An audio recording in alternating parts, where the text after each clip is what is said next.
olid kaks venda, Raul ja Andres. Koos nad TikTokis nalja tehes.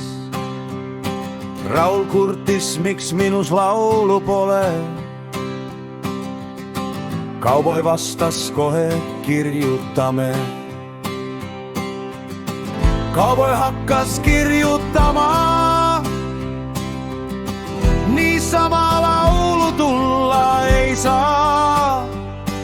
Peab natuke hakkama mõtlema. Raul ja Andres, kaks venda.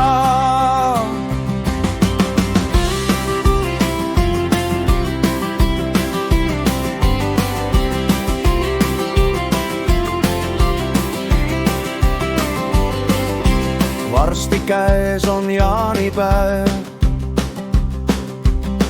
Ingrid mõtles jälle töö ja vaev. Raul vaatas, mis siin ikka. Andres vastas, saame grillida. Raul siis liha tõi, Andres lõkke tule tegi. Lõke oli liiga suur, hoopis põles puukuur. Raul vaatas valesti, Andres ütles, see lõkke tuli. Liha vardas, lõkke paras, Ingrid vastas, liha on metsas.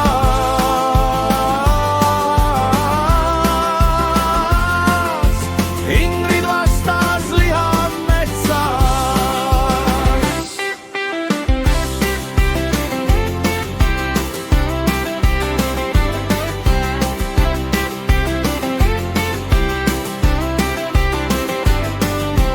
Andres